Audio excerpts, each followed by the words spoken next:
Good evening, and welcome to EthioAlert TV. I'm Miss Ghana, and here are tonight's top stories. Headline 1: Allegations of Ethiopian military activity in northern Kenya.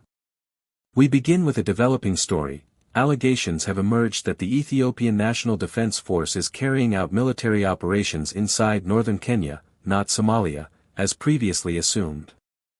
These claims were made by the Oromo Liberation Army, OLA, which released a statement earlier today. According to the OLA, Ethiopian forces have crossed into Kenyan territory and targeted unarmed Borana civilians. The group describes the alleged actions as a breach of Kenya's sovereignty and has called on the Kenyan government to immediately halt the operations. This follows recent joint security initiatives by Ethiopia and Kenya aimed at combating OLA fighters believed to be operating in border areas between the two nations. However, this is the first time the Ethiopian military is accused of entering Kenyan territory directly to carry out attacks. Observers point out that Kenya and Ethiopia have been cooperating closely on regional security. A few weeks ago, Kenyan police confirmed arrests of OLA facilitators within their borders. While Ethiopia is taking the military lead in these operations, Kenya is seen as providing political backing, concerned about the spread of armed groups from neighboring regions. At this time, neither the Kenyan nor Ethiopian governments have issued formal statements responding to the OLA's accusations. Headline 2: Conflicting claims over control in Amhara region. Turning to domestic affairs, the Ethiopian government and Fano fighters continue to present contradictory accounts of the situation in the Amhara region, nearly 2 years into the conflict.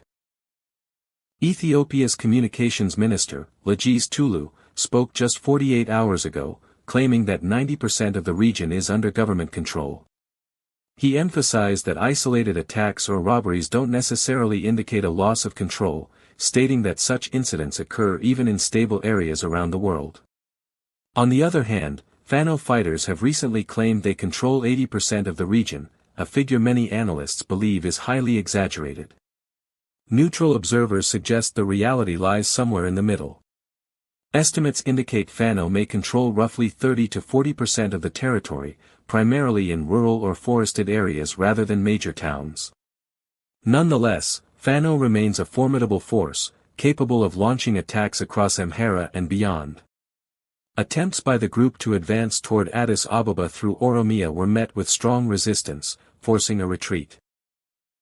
Despite the Ethiopian government's ongoing military operations, the security situation remains volatile, with significant disruptions to daily life, education, and healthcare services in the region.